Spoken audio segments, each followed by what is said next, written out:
वो नेता जिसे कोई युवा तुर्क कहता तो कोई the last icon of ideological politics कहता है। वो नेता जिसने कांग्रेस में रहते हुए इंदिरा गांधी के सामने कहा था कि कांग्रेस को तोड़ दूंगा। वो नेता जिसने कहा कि जाओ और राजीव गांधी से कह दो मैं एक दिन में 3 बार अपने फैसले नहीं बदलता हूं। वो नेता जिसने भरी संसद में कहा जिन हाथों में शक्ति भरी है राज तिलक देने की, उन हाथों में ही ताकत है सर उतार लेने की। नमस्कार, जी मीडिया के डिजिटल प्लेटफॉर्म पर आपके साथ मैं हूं आयुष सूर्यवंशी। आज अहम दिन है क्योंकि आज पूर्व प्रधानमंत्री चंद्रशेखर की 100वीं जयंती है। आज ही के दिन 1927 में बलिया में चंद्रशेखर का जन्म हुआ। 8 बार बलिया से सांसद रहे लेकिन कभी मंत्री नहीं बने, सीधे प्रधानमंत्री बने। राजीव गांधी की जासूसी के आरोप लगे और फिर 3 महीने 24 दिन में ही पीएम चंद्रशेखर की सरकार गिर गई क्योंकि कांग्रेस ने समर्थन खींच लिया था, समर्थन वापस ले लिया था।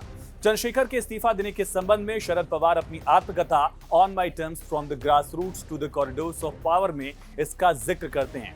शरद पवार ने जो जिक्र किया है बड़ा अहम है। उन्होंने लिखा कि राजीव गांधी ने मुझे दिल्ली बुलाकर कहा कि क्या मैं चंद्रशेखर को इस्तीफा वापस लेने के लिए मना सकता हूं, उनको समझा सकता हूं। मैं चंद्रशेखर के पास गया और इस्तीफा वापस लेने के लिए कहा।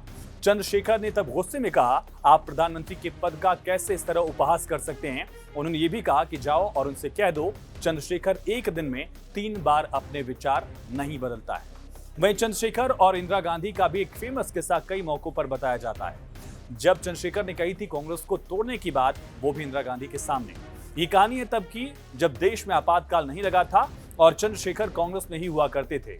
इस किस्से का जिक्र उनकी आत्मकथा जीवन जैसे जिया के 3रे अध्याय कांग्रेस में किया गया है। इंदिरा गांधी के प्रधानमंत्री रहते पाकिस्तान के 2 टुकड़े हो चुके थे और इंदिरा गांधी मजबूत नेता, मजबूत प्रधानमंत्री थी। उस जमाने में गुरुपद स्वामी, इंद्र कुमार गुजराल, अशोक मेहता जैसे लोग इंदिरा गांधी के यहाँ बैठते थे। इन्होंने चंद्रशेखर को भी बुलाया। इंदिरा गांधी के आवास पर चंद्रशेखर मिलने पहुंचे। इंदिरा बाकी लोगों के साथ लॉन में बैठी थी। किताब के मुताबिक इंदिरा गांधी ने उनसे सवाल किया कि चंद्रशेखर जी, क्या आप कांग्रेस को समाजवादी मानते हैं? इस पर चंद्रशेखर ने फौरन जवाब दिया कि वो ऐसा नहीं मानते कि कांग्रेस समाजवादी संस्था है, पर लोग ऐसा कहते हैं। इंदिरा गांधी ने आगे पूछा कि फिर आप कांग्रेस में आए क्यों? इस पर चंद्रशेखर ने जवाब दिया कि क्या आप सही उत्तर जानना चाहती हैं? जब इंदिरा गांधी ने कहा कि वो सही बात ही बोलें, तब चंद्रशेखर ने कहा कि मैंने प्रजा सोशलिस्ट पार्टी में 13 साल तक पूरी ईमानदारी से काम किया। और आगे चंद्रशेखर की तरफ से कहा गया कि इस दल को मैंने पूरी निष्ठा के साथ समाजवाद के रास्ते पर ले जाने की कोशिश की, लेकिन काफी समय तक काम करने के बाद जब मुझे लगा कि ये संगठन ठिठक कर रह गया है, पार्टी कुंठित हो गई है, बढ़ती नहीं है, अब वहां कुछ होने वाला नहीं है, तो फिर मैंने सोचा कि कांग्रेस एक बड़ी पार्टी है, इसी में चलकर देखें, कुछ करें। इंदिरा गांधी और चंद्रशेखर के बीच उस दिन का वार्तालाप अभी यही नहीं रुका। कांग्रेस में आने का कारण जानने के बाद इंदिरा गांधी ने चंद्रशेखर से पूछा कि वो कांग्रेस में क्या करना चाहते हैं। जवाब मिला कि कांग्रेस को सोशलिस्ट बनाने की कोशिश करूंगा, ये चंद्रशेखर की तरफ से कहा गया। अगला सवाल हुआ कि अगर कांग्रेस ऐसी नहीं बनी तो फिर चंद्रशेखर ने जो कहा उनकी स्पष्ट वादिता और खरी राजनीति के स्वभाव को दर्शाता है।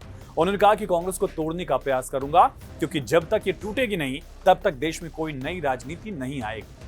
कहा पहले तो मैं यही प्रयास करूंगा कि ये समाजवादी बने, पर अगर ऐसा नहीं हुआ तो कांग्रेस को तोड़ने के अलावा कोई रास्ता नहीं बचेगा। जरा सोचिए, तब इंदिरा गांधी के सामने ऐसा कह पाने का साहस कितने नेताओं में हुआ होगा।